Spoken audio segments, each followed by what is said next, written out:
This is LSAT Prep Test 155, Section 3, Passage Number 1.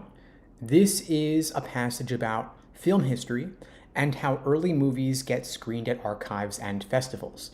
The difficulty level here is low to medium because the ideas aren't complicated, but there is a double standard buried in paragraph 3 that the test is going to exploit. Now, this is a humanities passage and the author is picking a fight. Their main point is that film archives obsess over making old films look authentic and then turn around and show them in a way that no original audience would recognize. And that hypocrisy is the whole passage. Now, paragraph 3 is the most important paragraph. And that's where the argument actually lands. I'm going to get there. Paragraph 1 is essentially just throat clearing. The author walks you through a basic idea. When you exhibit art, you group similar things together. Same painter, same period, same theme. In cinema, that becomes the retrospective. Same director, same studio, same genre, all lined up. Then it mentions that early nonfiction films have been getting this retrospective treatment lately, and that's it. Paragraph 1 is not arguing anything. It's handing you the conventional wisdom so the author can tear it apart. You want to read this at a normal speed and not get attached to any of it. Now, paragraph 2 is where the author's voice shows up. Watch out for the phrase, but I would argue that is a huge flag. Everything before it was neutral setup. Everything after it is the author talking. And the claim is that collecting similar films together doesn't work for early nonfiction, and the reason is historical. These were short films, most of them ran under 15 minutes. And nobody back then sat through a block of 5 similar shorts back then. Audiences saw grab bag programs, a drama, a comedy, a travelogue, then the news, all mixed together. And so screening a bunch of similar nonfiction shorts together in a row is historically fake. The author also calls it profoundly dull. And that word matters. It tells you this is not just a dry academic argument. The author thinks this practice actually ruins the experience. But you don't want to overweight the boredom point. It is supporting evidence. The real argument is about authenticity, and that doesn't fully arrive until paragraph 3. Now, you want to slow down for paragraph 3 because that's where the passage earns its keep. The author points out that film archives pour enormous resources into restoring films. They want the film itself to look exactly like it did when it was first made. They'll slap labels on these like director's cuts and parade them around as the authentic version. And the author doesn't argue with that work, and that's important. The author is fine with restoring the films. But then there's a flip.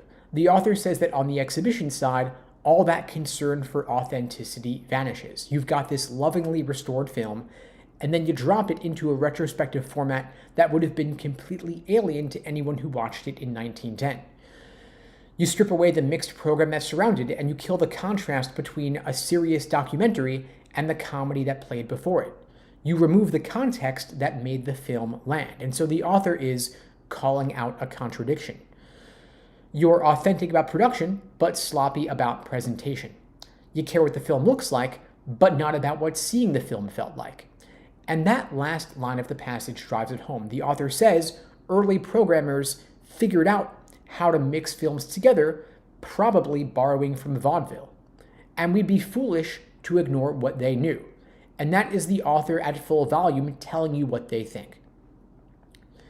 Now, the key move in this passage is the coin flip in paragraph 3, production versus exhibition. The author accepts one side of the authenticity effort, but rejects the other. And every hard question on this passage is going to test whether you caught that split. Now, here is the trap. A lot of students walk away thinking this passage is about whether retrospectives are boring or whether early films deserve better treatment. And those are pieces of the argument, but they're not the argument itself. The author's real target is the inconsistency. Archives act like authenticity matters for the film itself, but not for how the film gets shown. So if you frame this as saying retrospectives are bad, you're going to get pulled toward wrong answers on main point questions and author's attitude questions. The right frame is selective authenticity is the problem. Now, here's one more thing you want to watch for. In paragraph 2, the author describes what early audiences actually experienced. Students sometimes confuse that historical description with the author's main argument, but it's not, it's evidence. The author uses that history to prove that retrospective screenings are inauthentic. So you don't want to pick an answer that treats the historical facts as the point, they support the point. Now, as for how to speed through this passage, what pace should you take? I would take a normal pace through paragraph 1, pick up the author's voice at the top of paragraph 2 and stay pretty alert, then slow way down for paragraph 3, especially in the second half where the contradiction lands. Now, before you hit the questions, you want to check yourself on 3 things. First, can you name the specific contradiction the author is calling out? Second, can you explain why paragraph 2's history lesson exists, not what it says, but what job it does in the argument? And finally, do you know what the author actually wants archives to do differently? If you're fuzzy on any of those, you want to reread paragraph 3 before you touch a single question. So that was passage 1. Now on to passage number 2. This is LSAT PrepTest 155, section 3, passage 2, about international water law and climate change. This is a medium difficulty passage because the structure is straightforward, but students, I find, consistently misread how the author feels about the main document discussed here, and that's what costs you points. This is a yes, but passage. The author thinks that the UN's draft articles on international water courses are a solid effort, but they've got a blind spot. And the entire passage is a slow zoom into that blind spot. Paragraph 1 is just background. You don't want to spend energy here. Water is replacing oil as the resource countries fight over. Rivers cross borders, and so nations need legal tools to manage shared water. The ILC steps in to build a treaty framework. That's it. This paragraph exists to answer one question. Why do the draft articles exist? Once you've got that, you move on. Now, paragraph 2 tells you what's actually in the document. The draft articles take existing customs in international water law and try to write them down as guidelines. Now, 3 big principles show up here. Don't harm other nations with your water use, share equitably, and protect ecosystems. You've got to know these principles exist because the criticism later depends on what the draft articles do and do not cover. But this is still just description. The author is not yet taking a position, so you want to keep a steady pace here. Now, paragraph 3 is where you slow down. This is the paragraph that controls the hardest questions in this set, and it opens with a half compliment.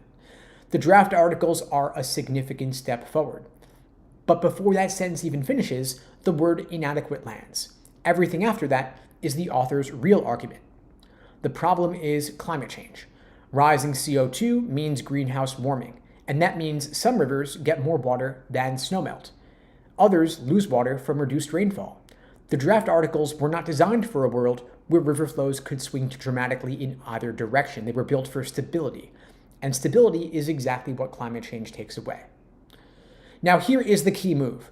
The draft articles push for fixed water allocations based on how much each country currently uses. But if the river shrinks, those fixed numbers don't shrink with it. So the countries already using the most water keep their full share while everyone else gets squeezed. That is the unfairness at the center of this passage. And if you miss that connection between fixed allocations and changing flows, the hardest questions become total guesswork and you're going to be lost. Now, paragraph 4 is where the author offers fixes, and you don't want to skim this part. Students will tend to rush through solutions because they feel like a wrap-up, but they're not. There are 2 specific proposals that show up here. First, use proportional shares instead of fixed amounts. So if the river drops by 30%, everyone's share drops by 30%. Second, you want to build contingency plans into the treaties that deal specifically with climate scenarios. And these are different ideas.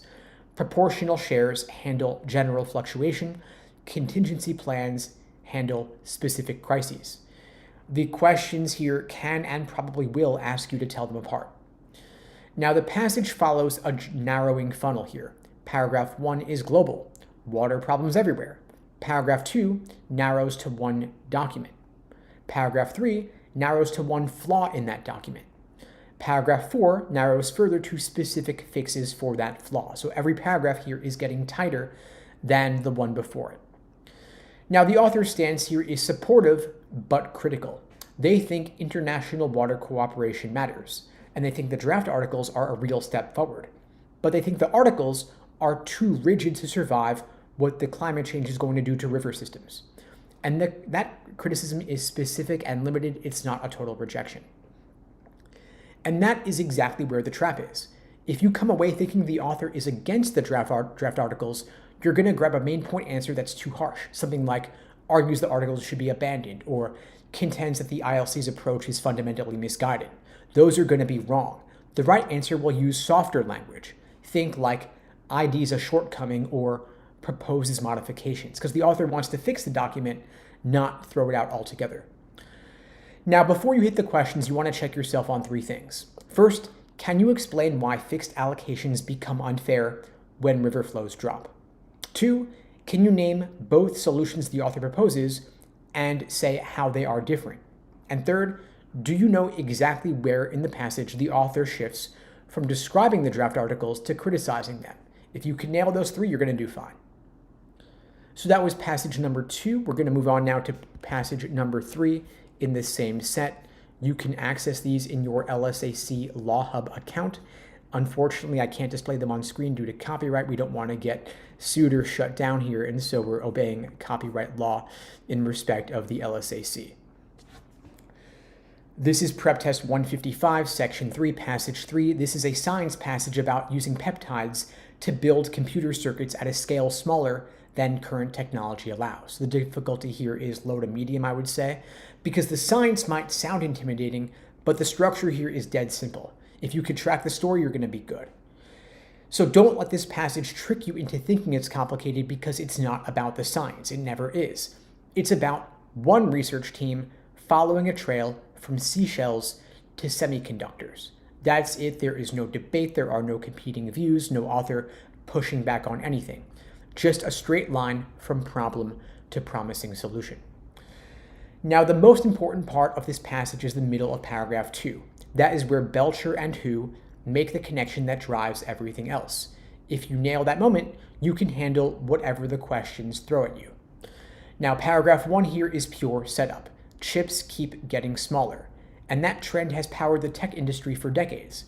But physics sets a floor around 25 nanometers.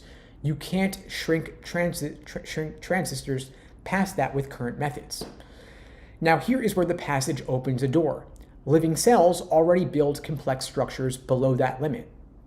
So maybe biology can do what engineering can't. The passage name drops DNA research, then immediately moves past it, and that's a signal here. DNA is not the focus, peptides are. Belcher and Who are your main characters. You want to move through this paragraph at a steady pace, grab the problem, and then the pivot. Don't memorize the nanometer number, it's not important. Paragraph 2 is where you slow way down. This is the engine of the passage, and it starts with backstory. Belcher was studying abalone shells for her doctoral work. Her team found that one specific peptide controls how calcium carbonate crystallizes into the hard structure of the shell. Stop and register that. A tiny molecule is telling a mineral how to arrange itself, and that is the spark for everything that follows. Now here's the leap. Belcher and Who looked at that and thought, if a peptide can boss around calcium carbonate, maybe a different peptide could boss around a semiconductor crystal, like the kind used to make transistors. And that one connection is the entire foundation of the passage. Everything before it is context, everything after it is execution. But they had a problem. No peptide anyone knew about could bind to semiconductor materials, not the way the abalone peptide bound to calcium carbonate. So the team couldn't design what they needed. They had to go fishing. They grew 1 billion random peptides and tested which ones stuck to 3 common semiconductor crystals. And a few did. And some of those didn't just bind to one crystal type, they latched onto a specific face of the crystal. And that level of precision matters. Then the team refined those winners through something the passage compares to accelerated evolution. They bred better versions from the ones that showed promise. Now you want to know that sequence cold. The LSAT loves asking about research steps in order. discovery, then the insight, then the billion peptide experiment, then the refinement process. Then paragraph 3 picks up speed. This is a progress update. Who says they'd need many more peptides that bind to many more materials before they could actually build circuits? And the team is getting there. They've expanded to 20 additional semiconductor targets. Their useful peptide collection has grown into the hundreds, and now they're designing peptides that grab 2 different crystals at the same time. The passage calls this a daub of glue, and that is the clearest image you get for the end goal: pieces snapping together on their own to form circuits. You want to skim this momentum paragraph because it's not new ideas yet. The key move is the analogy at the heart of paragraph 2. Shell peptide controls mineral crystal growth. Therefore, maybe other peptides can control semiconductor crystal growth. Every hard question on this passage will trace back to that logic. Now, the author thinks this research is promising full stop. There is zero skepticism in this passage, and that is the trap. When the passage says no known peptide could bind to semiconductors, students will read that as doubt or uncertainty, but it's not. It's a problem the researchers already solved 2 sentences later in the passage. So if you carry that limitation feeling into the questions, you're going to pick wrong answers on attitude and tone questions. Now, before you go to the questions, you want to test yourself with these questions. First, why did the researchers use a billion random peptides instead of building specific ones? Second, what did the abalone discovery actually prove that mattered for semiconductors? And third, why does the passage end on dual binding peptides? What problem do those solve that single binding ones don't? So that was passage 3. We're going to move on to passage 4. This is LSAT PrepTest 155, section 3, passage 4. This is a comparative passage on the Morph hypothesis, the idea that your language controls how you think. Difficulty level here is medium, not because either passage is necessarily hard to read, because they look like they disagree when they mostly don't. Now, here is the wrong way to read this set. Passage A bashes Morph, passage B defends him. That framing is going to cost you points on every single relationship question. Both passages reject the strong version of Morph. Both leave room for a weaker version. The difference is how far each one commits. Now, passage A opens with a takedown. First paragraph, the author basically says Morph sold everyone a bad idea in 1940. The claim was that your native language locks you into a certain way of seeing reality. And the author's verdict is blunt. There was never any evidence for that. So you can move through this paragraph pretty fast. It's just demolishing the argument. The argument hasn't actually started yet. The second paragraph is where passage A actually lives. The author makes a very specific correction. Morph didn't get the wrong answer. He asked the wrong question. Language doesn't limit your thoughts. It just pushes your attention in certain directions. The author says language influences what it obliges you to think about. And that word obliges is doing real work. It's not that you can't think something, it's that your grammar keeps putting certain categories in front of you, whether you want them there or not. And then you get the German-Spanish study. Bridges are grammatically feminine in German, masculine in Spanish. German speakers described bridges as being slender and elegant. Spanish speakers called them strong. It's the same object with different associations, and the only variable is grammatical gender.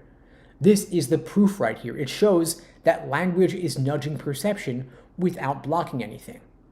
And so passage A's position is pretty clean. Strong Morph is dead. But a softer version, language as an attention shaper, holds up. Now passage B. This one has a twist in the middle, and if you miss it, you're going to misunderstand the whole passage. The first half describes the studies of the Paraha and Munduruku people in the Amazon. They don't have real words for numbers. They don't count. But researchers tested them on numerical tasks like matching quantities, comparing sets, basic addition and subtraction, and they could do it roughly speaking. They had what the passage calls an innate, imprecise, nonverbal concept of number. That means you don't need language to think about quantity at all. So strong Morph takes another hit. And if you stopped there, passage B looks purely anti-Morph. But the passage doesn't stop there. Right at the midpoint you get, however, there's more to the story. You want to slow down here because everything after this sentence is the actual argument. The enumerate subjects could handle approximate numbers, but they didn't care about exact equality. They'd match 4 items to 5 and shrug. They'd say 6 minus 3 equals 2 and feel fine about it. Now, people with number words never do that. For numerate people, 2 plus 2 is exactly 4, not roughly 4. And so something changes when you learn number words. And the passage gives you 3 possible explanations.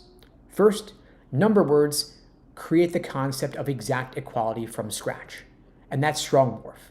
2, they help expand a concept that already exists in some small form. That's weaker morph. And then 3, they just direct your attention toward exact equality, and that one barely counts as Worfian at all. And here's what matters. Passage B doesn't pick one of those, it lays out all 3 and then just walks away.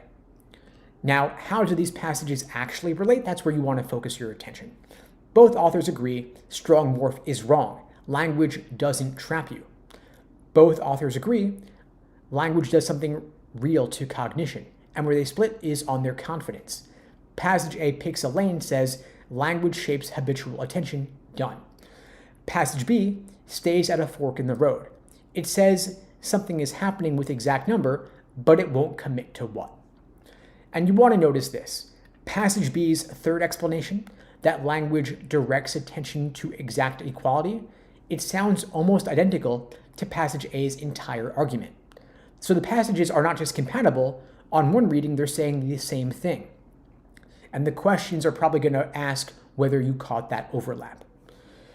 Now, the key move across both passages is the gap between rejecting Morph's strong claim and accepting a weaker one. And every hard question will live in that gap. What exactly does each author think language does? How strong an effect are they willing to grant? The main trap is overstating the disagreement. If you slot these into anti-Worf versus pro-Worf, you're going to choose wrong answers that sound decisive, but the right answers will feel more cautious. They'll say things like, both acknowledge some linguistic influence on cognition, instead of saying they fundamentally disagree. Now, before you get to the questions, you want to make sure you're solid on 3 things. First, why does Passage A say Worf was wrong about the type of influence, not wrong about influence existing? Second, why does Passage B split into 2 halves, and what does each half prove? And third, which of Passage B's 3 final explanations would the author of Passage A most likely endorse? So that was Test 155's passages. We're going to move on now to Prep Test 140, Section 4, Passage number 1. And by the way, folks, for those of you just joining, I do another separate live every single weekday at 2 p.m. Eastern, 1 Central, 11 Pacific, here on YouTube, TikTok, Instagram, where I do open Q&A on everything LSAT and law school admissions. This live is more focused on explaining LSAT reading comp passages in real time. I'm embarking on a project where I'm explaining every single LSAT reading comprehension passage ever, and so I'm doing some additional lives to work through those explanations. By the way, if you have requests for topics to cover for reading comps, just drop them in the chat and I'll try to prioritize those if enough folks are game for that.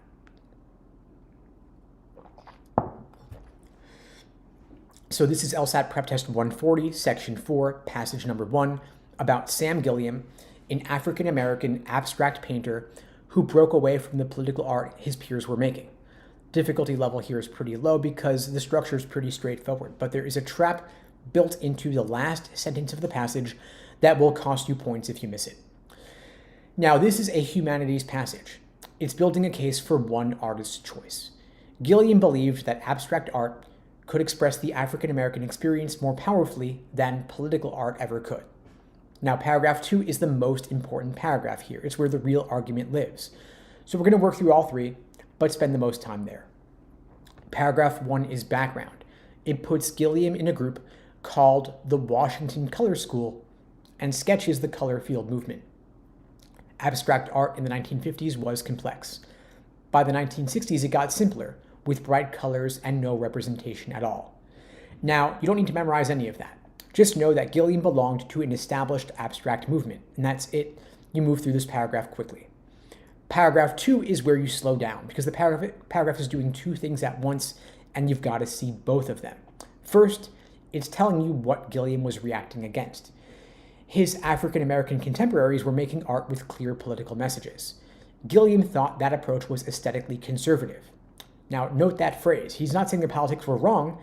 He's saying their art was limited, with no room to experiment, no room for ambiguity. That is a specific critique, and the questions will check whether you understood it. And then the author drops in an example. One contemporary made collages from magazine clippings about political themes like urban life, the rural South, African-American music, and the passage tells you the public loved it. Now, that detail is important because it's setting up a contrast. The popular approach was literal and political, and Gilliam went the opposite direction. Now, look at how Gilliam's alternative gets described. He wanted something more expressive than a painted figure or a political slogan. He wanted art that evoked the human experience. Now, these comparisons are jabbing at representational art. The author is stacking the deck in Gilliam's favor here. You are not getting both sides. You're getting a sympathetic telling of Gilliam's opinion. And then the kicker is the last sentence of paragraph 2. Gilliam's view was rare among African-American artists. And that one line should change how you read everything else. He wasn't leading a movement. He was an outlier. And so if you see an answer choice saying that his view was widely shared, you should knock it out. Then paragraph 3 shifts from the argument to the evidence. What did Gilliam actually make? He poured paint, he folded canvases, and then around 1965, he started draping huge loose canvases across floors, up walls, off ceilings. The passage calls him the first painter to use unsupported canvas.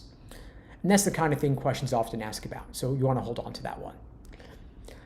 But here is where most students check out too early. The last sentence of paragraph 3 is the most important sentence in the entire passage. It says, the deepest, hardest to capture emotions of being African American couldn't be represented directly. Instead, they were expressed more effectively through the creation of moods. So the claim is not just that Gilliam preferred abstraction. The claim is that abstraction can do something representation literally cannot. Direct depiction fails and mood succeeds. And that is a pretty strong position, and most students, the test writers know, are going to kind of soften that in their minds.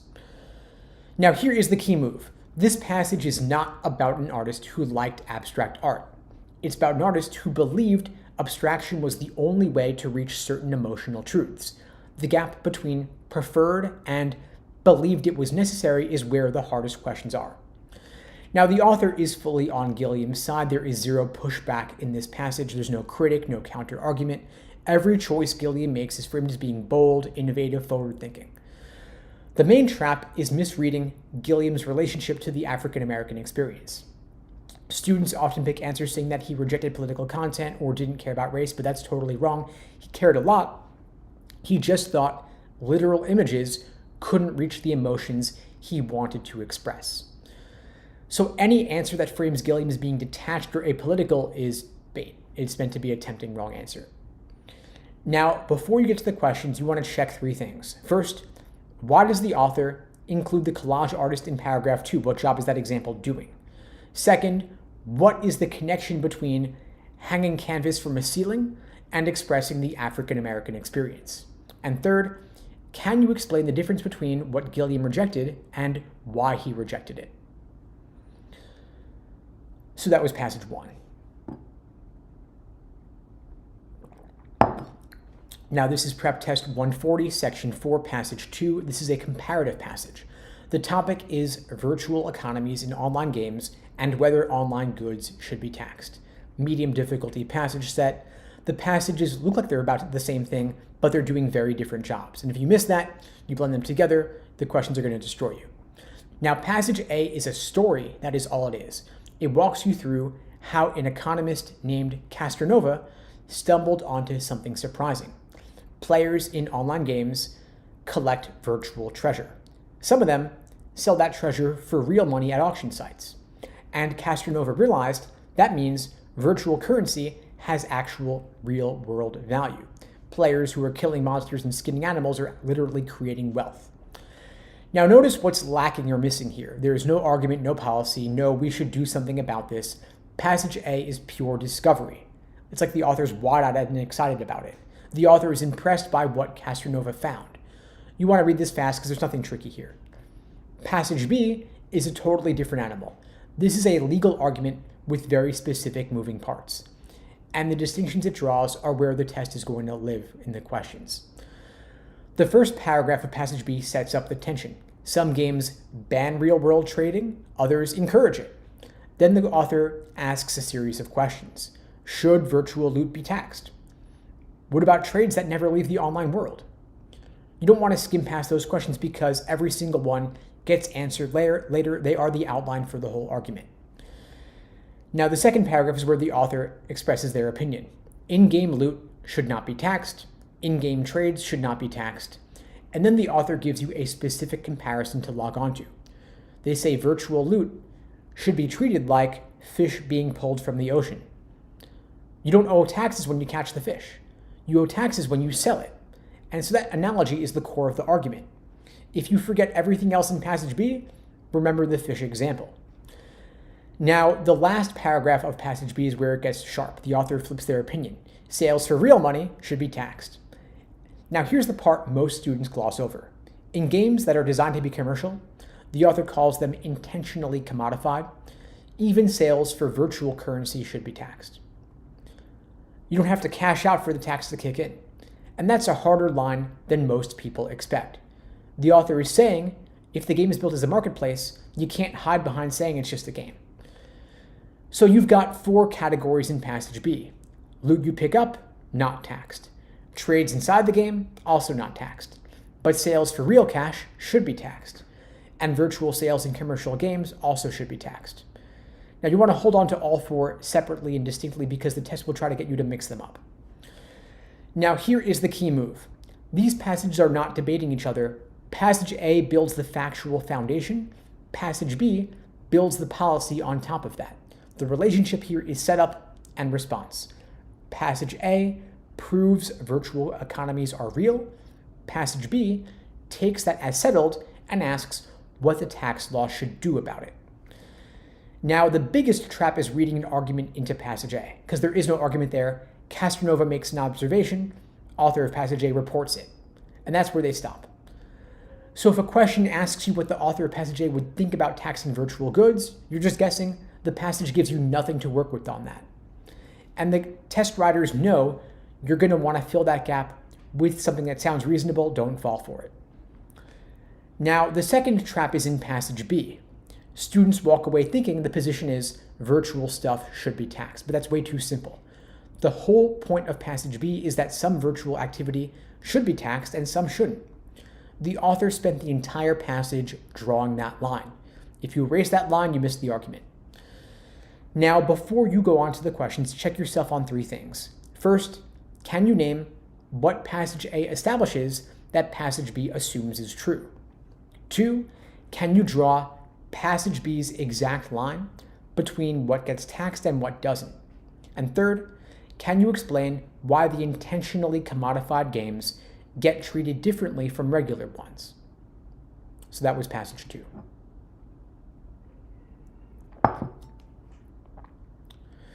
Now, this is LSAT PrepTest 140, Section 4, Passage 3.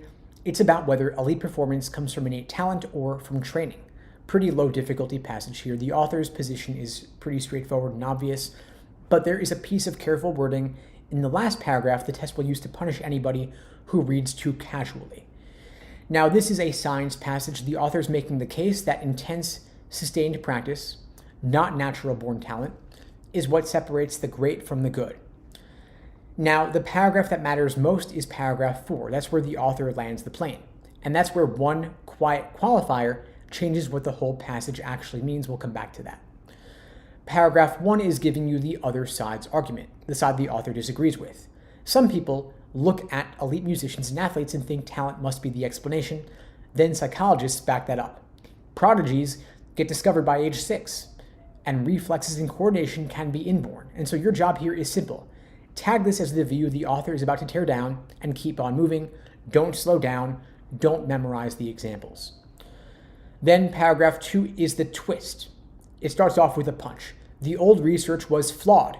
Those heritability studies pulled random people off the street. They never compared elite performers who had trained against average ones, and that is the crack in the argument. Then the author drops in newer research showing that elite performance comes from acquired skills and physical adaptations, not from being born different. Now, the chess example is the one to hold on to. Great chess players have incredible memory for board positions, but only positions from real games. If you scramble the pieces randomly, their memory is only average. That tells you their advantage is trained pattern recognition, not some built-in superpower. You want to move through this one quickly because the examples support one point, and once you get the point, you don't have to memorize every single example. Then paragraph 3 keeps on stacking evidence. Most elite adults were ordinary kids. They just started early and trained hard. Almost nobody reaches the top without 10 years of intense, deliberate practice. Now, here is the part a fast reader blows past. The author says training actually changes your body, like aerobic capacity, muscle fiber composition, those all shift with sustained, intense work. The only exception the author flags here is height, and so the claim here is bigger than saying practice builds skills. It's that practice physically reshapes you. So if you missed that on your first read, go back and catch it because the questions will likely ask about it. Then paragraph 4, you want to slow down here. This is where most students get themselves into trouble. The conclusion is not that talent doesn't exist. It's not even saying talent doesn't matter. Look at what the author actually says here. The evidence does not support using talent to explain the gap between good performers and outstanding ones. Then the author says something sneaky.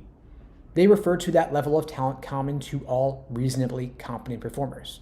They're conceding that baseline talent is real, that everybody who's competent has some.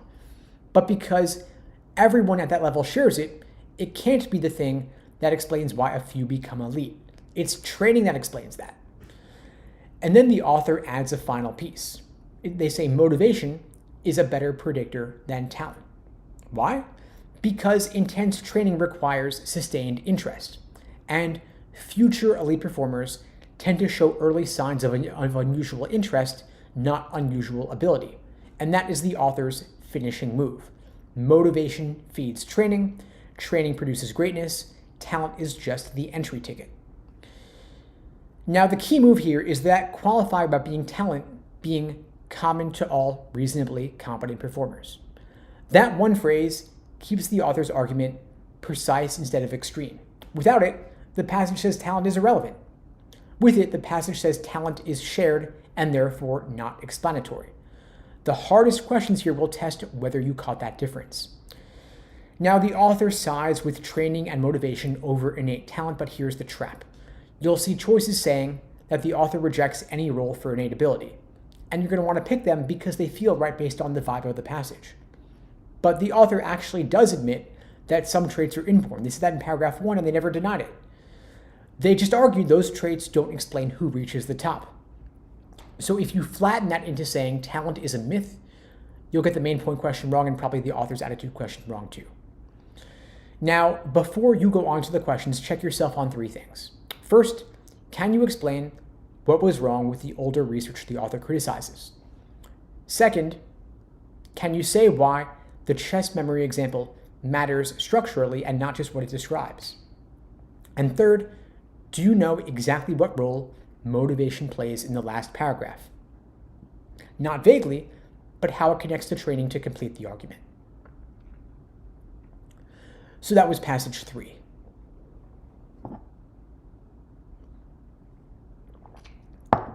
Now the final passage in the set. This is LSAT PrepTest 140, section 4, passage 4. This is a science passage about why mirror images look reversed. This is a medium difficulty passage. It reads easier than it is. The author has an opinion and it's hiding right there in plain sight. The author gives you 2 competing explanations for mirror reversal and then picks a winner. The main point is you can't explain how mirror images look without including the person looking at them. Now, paragraph 4 is the most important paragraph. That's where the author stops being polite and tells you straightforwardly why one side loses, and we're going to get there. But first, you got to see how the whole thing builds up. Paragraph 1 gives you the first explanation. It's called the field of sight explanation. When you turn from an object to its reflection, you rotate your head. and the direction you rotate determines what looks flipped. We usually turn side to side, so images look reversed left to right. That's it. That's the whole idea. Read this at a normal speed. There's nothing tricky, nothing hidden. Just get the concept and keep moving. Then paragraph 2 brings in the competition. Some physicists say mirrors actually reverse things front to back. Picture a copy of the chair sitting inside the mirror facing the real one. That is the mental model. You want to slow down here. Because the author isn't just describing this view, because look at the last paragraph, the last sentence. The author calls it clearly based on a false premise. Not possibly flawed or debatable, but false. So that one word, clearly, is a verdict. Now, most students breeze past it because the rest of the paragraph looks like a neutral description. But it's not neutral. The author just told you this explanation is built on something that is not real. If you catch that, you're going to be way ahead of most test takers. Now, paragraph 3 is where students get tricked. The whole paragraph explains why the front-to-back explanation feels so convincing. Because we think in terms of mental pictures, not raw sense data, and mirrors exploit that. They make a flat surface look deep. We don't even focus on the mirror itself, we look through it into space that does not exist. And the passage walks you through all of this so smoothly it feels like they're praising it, but they're not. This is just a diagnosis. The author is explaining why smart people fall for a bad explanation. Every nice thing in this paragraph has a qualifier attached. They'll say, it seems natural. It works to a point. Those phrases are doing the author's dirty work. So if you read paragraph 3 as support for the front-to-back view, you're going to get questions wrong. Read it as the author saying, here's why this mistake is so easy to make. Now, paragraph 4 is the kill shot. The front-to-back explanation also has a deeper appeal to scientists. They want to explain what mirrors do without dragging the observer into it. That is a classic instinct in science. But the author says no. You can't talk about how images appear without talking about who's seeing them. If you take the observer out, you're not even discussing the images anymore. You're discussing something else entirely. That is the author's core argument. And it lands here in this paragraph after 3 paragraphs of setup. Now here is the key move. The front-to-back explanation sounds great, it's intuitive, it satisfies a scientific instinct, but it's wrong. The whole passage is built around that gap between how appealing something sounds and how flawed it actually is. The hardest questions will test whether you fell for the appeal or caught the rejection. Now, the author sides with the field of sight explanation full stop. The front-to-back view fails on 2 counts. It rests on something imaginary, and it cuts out the observer from a question that only exists because there is an observer. The big trap is treating this as a balanced, here are 2 views, you decide kind of passage, because it's not. The author made a decision already. Paragraph 2 flags the false premise. Paragraph 3 explains the seduction, and paragraph 4 closes the door. If you miss that arc, you're going to pick answers that treat both explanations as being equally valid. And that's going to burn you on main point, author attitude questions, and especially anything asking about the function of paragraph 3. Now, before you touch the questions, check yourself on these 3 questions. First, why does the author mention that we almost never focus our eyes on a mirror's actual surface? Second, what does the author really think of the front-to-back explanation? And third, why is it a problem to remove the observer from the discussion? So that's it, folks. I'll be back in about 1 hour for the regular daily live Q&A. I do those every single weekday, 2 p.m. Eastern, 1 Central, 11 Pacific, here on YouTube, TikTok, Instagram. I'll see you all then. Talk to you in a bit.